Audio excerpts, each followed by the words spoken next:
ડીસા પંથકમાં લાંબા સમયથી ધમધમતા નકલી ઘીના કાળા કારોબારનો પર્દાફાશ કરવા બીકે ન્યૂઝ ચેનલે ચલાવેલી વિશેષ ઝુંબેશના કારણે ભલે સરકારી તંત્ર કાગળ પર દોડતું થયું હોય, પરંતુ આ જીવલેણ માફિયાઓ પાછળ કયા રાજકીય કે વહીવટી આકાઓનો મજબૂત હાથ છુપાયેલો છે તે હવે જનતા વચ્ચે ચર્ચાનો વિષય બન્યો છે।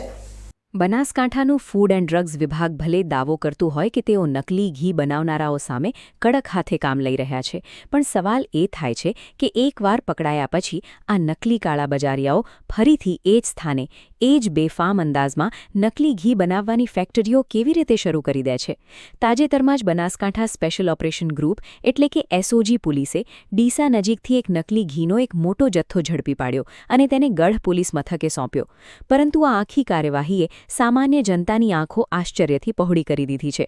અરે સાહેબ, આ કેવી ગુપ્ત વહીવટી સિસ્ટમ છે કે પોલીસે સત્તાવાર પ્રેસ નોટ જાહેર કર્યા તેના કલાકો પહેલાં જ આખા ડીસા શહેરમાં એ વાત વાયુવેગે પ્રસરી ગઈ કે આ નકલી ઘીનો માલ કોનો છે અને કયા ગોડાઉનમાં આ ઝહેરનું કોકટેલ તૈયાર થતું હતું।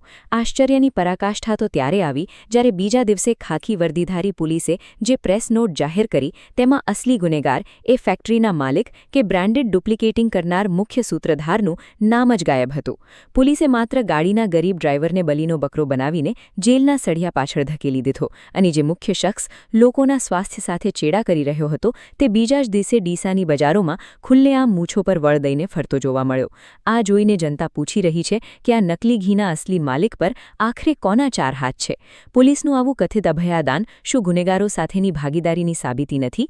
એક ગરીબ માણસ પોતાના લોહી પરસેવાની કમાણીમાંથી એક રૂપિયો બચાવીને પોતાના સંતાનો અને પરિવારના સારા સ્વાસ્થ્ય માટે ઘી ખરીદે છે।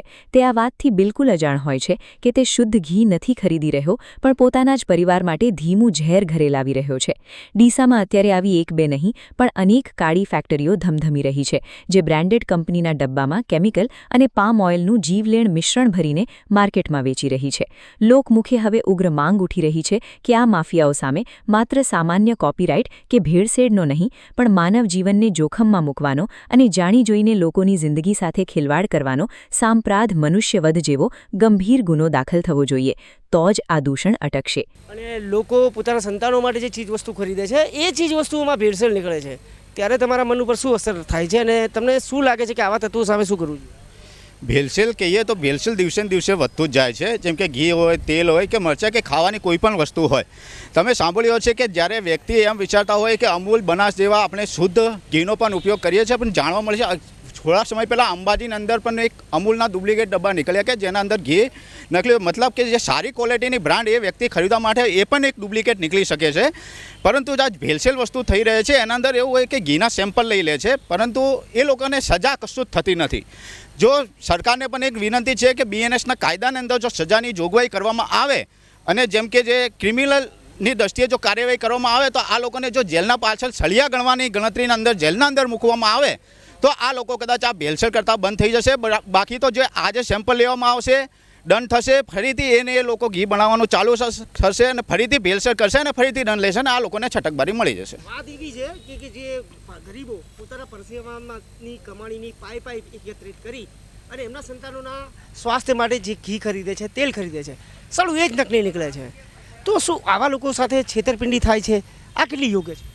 એ જરા યોગ્ય નથી, કારણ કે ગરીબ વ્યક્તિ એ હાલની જે મોંઘવારીની સ્થિતિ પ્રમાણે કે ગરીબ વ્યક્તિ પોતે સારી ક્વોલિટીનું એને મળે અને એ ખાય છે, ત્યારે જો એ બીમાર પડે તો એ જે ગરીબ એને એક તો નેટ તો પોતાનું ગુજરાન ચલાવતા હોય છે ને એ ગુજરાનને ધ્યાનમાં જો બીમાર પડે તો એ જ પૈસા એમને હોસ્પિટલમાં આપવા પડે છે, મતલબ એમના આરોગ્ય સાથે પણ ચેડા થાય છે। તો આરોગ્ય તંત્ર અને ફૂડ વિભાગે પણ ત્યાં જાગવાની જરૂર છે કે આવા તત્વોને તાત્કાલિક બંધ કરાવવા જોઈએ અને દંડ નહીં, એના સાથે સાથે સરકારને પણ નમ્ર વિનંતી છે કે બીએનએસનો કાયદામાં આની જોગવાઈ કરીને એમના ઉપર શિક્ષાત્મક કાર્યવાહી થવી જોઈએ। વિદેશ હું તમને એમ કહું છું કે આવા તત્વો અને આ બધીને અટકાવવા માટે સરકારે એવા શું ઠોસ પગલાં લેવા જોઈએ કે આવી બધીઓ જે છે તે સદંતર બંધ થઈ શકે?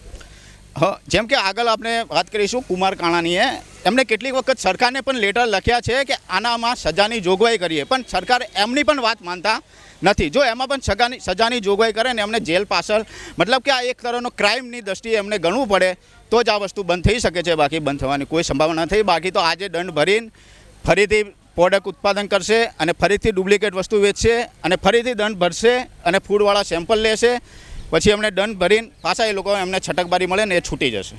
આ અંગે ડીસાના જાગૃત નાગરિક હિતેશ સોંગારા શું કહી રહ્યા છે, આવો સાંભળીએ તેમની આ વાઇટ. બનાસકાંઠા પોલીસ અને વહીવટીતંત્રની આવી શંકાસ્પદ કામગીરી સામે હવે ગંભીર સવાલો ઊભા થયા છે.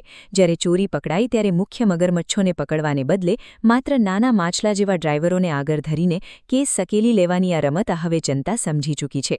સત્તાધારી ભાજપ સરકાર જો ખરેખર પ્રજાના હિતની ચિંતા કરતી હોય તો વહીવટીતંત્ર અને પોલીસ વિભાગમાં બેઠેલા આવા ભ્રષ્ટ તત્વોની સાંઠગાંઠ તોડવી જ પડશે. નહીંતર વિજય ઉત્સવોની રોશની વચ્ચે સામાન્ય જનતાના સ્વાસ્થ્યનું આ અંધારું સરકારની કથની અને કરની વચ્ચેના ભેદને ખુલ્લો પાડી દેશે તે ચોક્કસ છે.